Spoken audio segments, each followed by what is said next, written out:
സെൻട്രലിൽ നമുക്ക് ലഭിക്കുന്ന വിവരമുണ്ട് sir. Central നിന്നല്ല, അവിടെ സിവിൽ ഏവിയേഷൻ മിനിസ്റ്ററും ഹോം മിനിസ്റ്ററും അവിടെ തന്നെയുണ്ട്, സ്പോട്ടിൽ തന്നെയുണ്ട്. ഇത് ഐഡൻറ്റിഫിക്കേഷനൊക്കെയുള്ള മാർഗങ്ങൾ നോക്കിക്കൊണ്ടിരിക്കുകയാണ്. നാളെ അതിനൊരു തീരുമാനമാവും.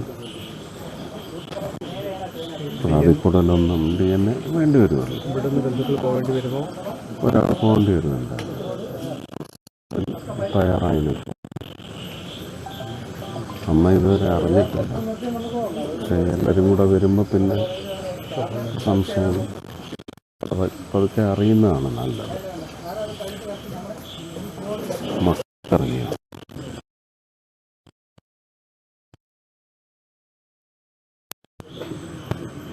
കൂടുതൽ വിവരങ്ങൾ അവിടെ നിന്ന് അറിഞ്ഞതിന് ശേഷമേ എന്തെങ്കിലും അധികമായിട്ട് പറയാൻ പറ്റും. അതെല്ലാം ഇവിടുന്ന് കളക്ടർക്ക് അതിനുള്ള ഇൻഫർമേഷൻ വരും. കളക്ടർ അതനുസരിച്ചായിരിക്കും അയക്കുന്നത്. അതെല്ലാം സപ്പോർട്ടും കിട്ടും. അതെ, ബാക്കിയുള്ള കാര്യം.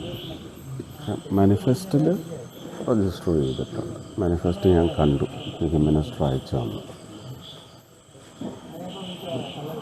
ഒരു സർവൈവർ ഉണ്ടെന്നാണ് പറയുന്നത്. ഹെവിലി ബ്രൂസ്ഡ് ആണ്.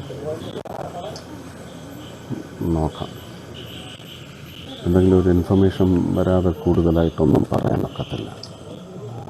അവിടെ വല്ലാത്ത സിറ്റുവേഷനാണ്. അവിടുത്തെ റെസിഡൻസിന് എന്ത് പറ്റി എന്നുള്ള കണക്കെടുപ്പുമെല്ലാം നടന്നുകൊണ്ടിരിക്കുകയാണ്.